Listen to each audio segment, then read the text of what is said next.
We have all had a period of time in our life when we study something, Even your career may have been, and may have started out of your study, what you become good at. So from childhood, we are learning.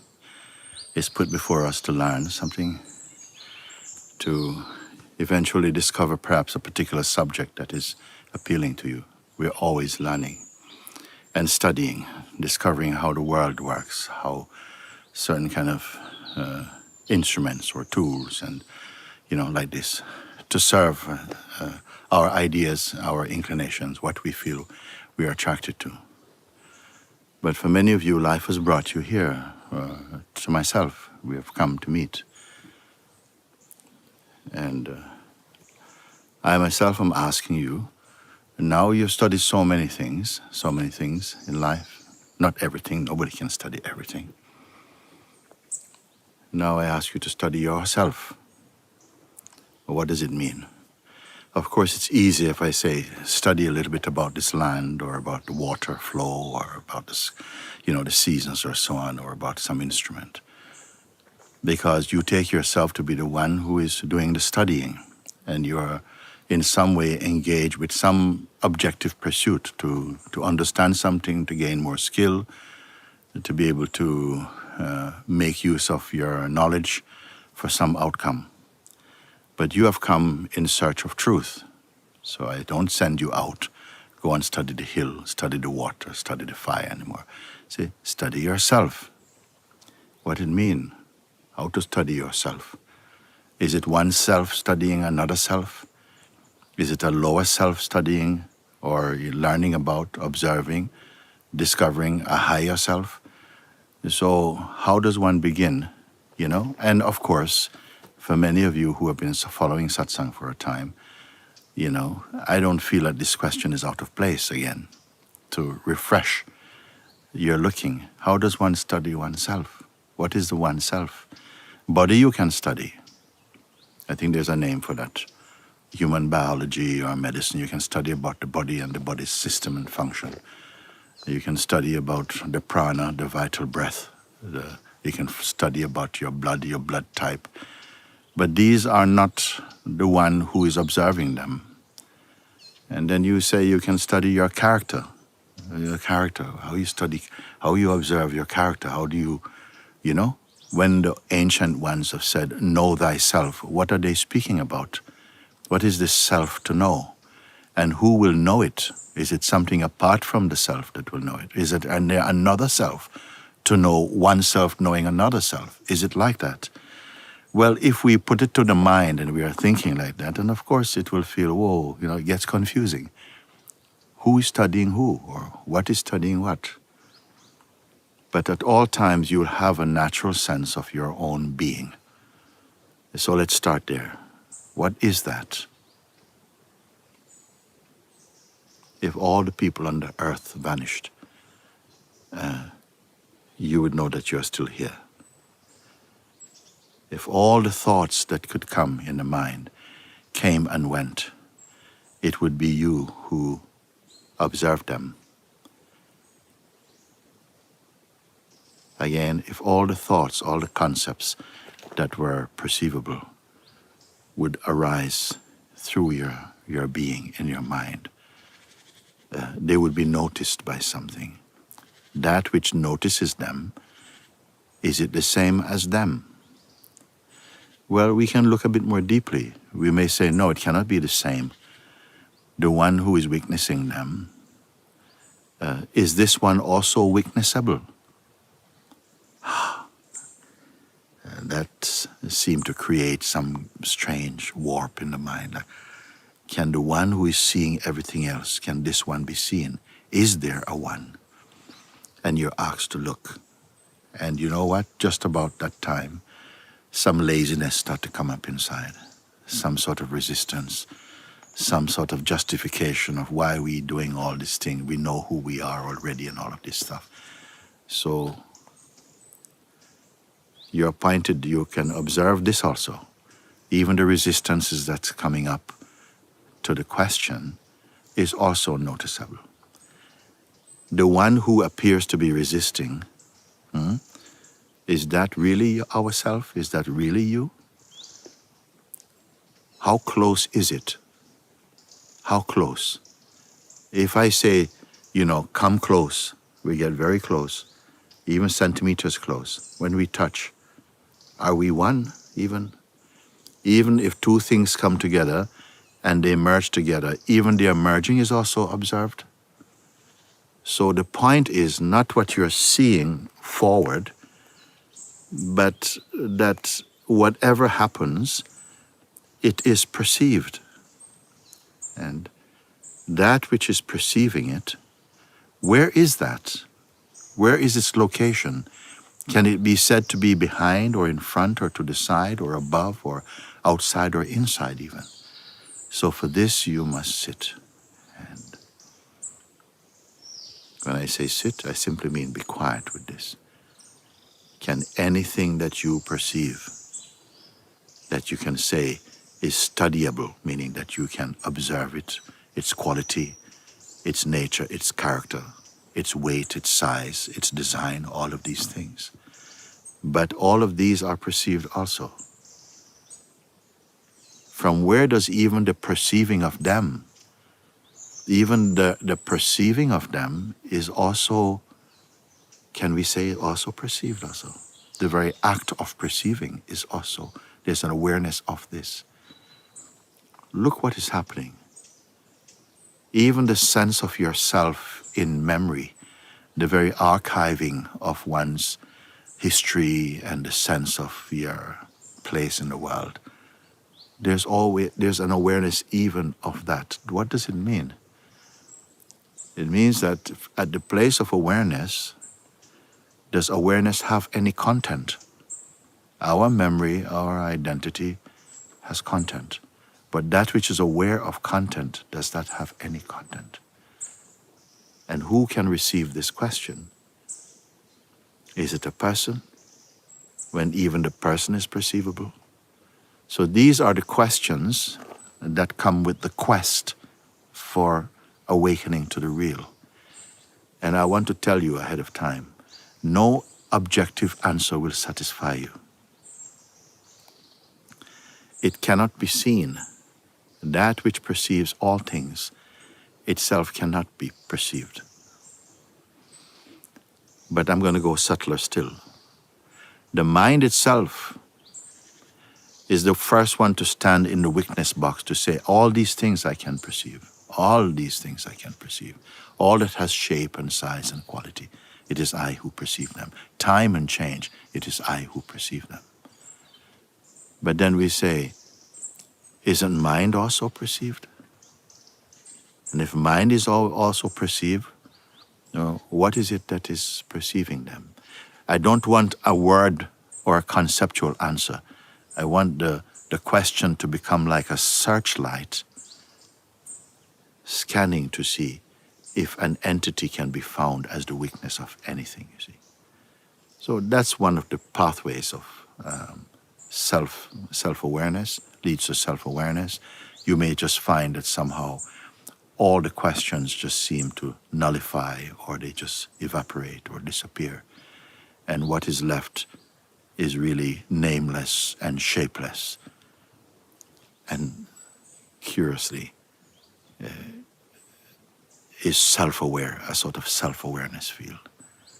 This kind of introspection also grows inside its own power. It becomes more acute, much more tight and powerful. But all of it leading into a spaciousness, an intelligence, a deeper than a state, because states are also perceived, you see.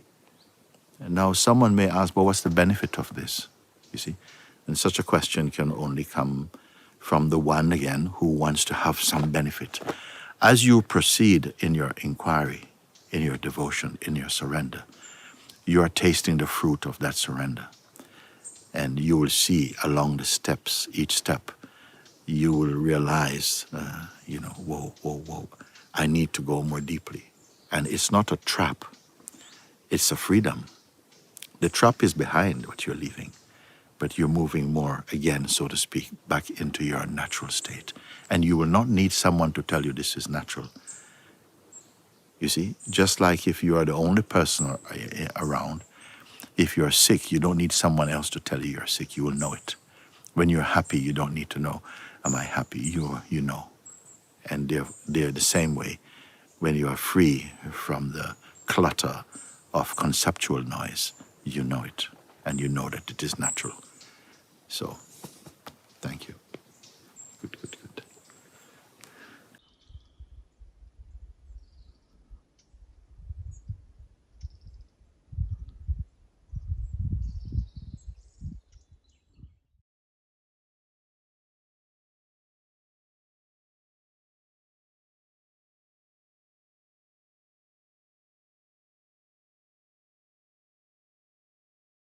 Well, let's say that all contemplations, if they are true and successful, they come back to the self. They come back to that awareness in which the conflicts that come with personhood, the doubts, the confusions, all of these, they are eradicated. And what is remain is just an awareness. An awareness is here. And in it, it feels like all things find their place, whatever that may be. Even this body moving in space is finding its place inside. All things are seen to be flowing in their natural place, where even the sense of disorder, is inside a greater order. The sense of disharmony is inside the great harmony. You see. And even as one come to that recognition somehow, there is a silence, there is a stillness. There is a stillness which is not against movement. Movement is taking place, is part of its expression. But inside the core of the movement is this emptiness, this silence, which is its source also. And this is mystery, you see, because it is not merely, some may say that it is not very scientific. It is pure science. When science reaches the very core of its origin, it's pure science. It's pure. It's the purest. Like the whole universe is built inside the purest concept of God. It's the purest mind. Yes, but that which is even aware of the purity of mind is the unnameable. You see, and it's no distance. It's not like if you go over there, you come closer to the unnameable. Everything is unfolding through and in front of us, to come to see that what really is here is the unnameable. Mujji, sometimes the vibration of personhood is kind of felt, Yes. And usually the mind quickly comes and says there's a sense of a problem. Yeah. When that is felt in the body. And that is fine, because that is also an exercise that will perhaps be needed in the consciousness to exercise and to discern these things. I find I'm okay with all of them, because the same one that in the body in which the sense of some personal noise or energy manifests, and the one also who feels troubled by it, they're all together part of this dance of the manifest consciousness. So knowing that, they say it's taken care of. Why to bring in now an I to be troubled about it? Is it like this, no? Yeah. But these things, they take time. It's a very slow cook. Yeah. But sometimes it's like big blast of fire comes and everything is singed. Yeah.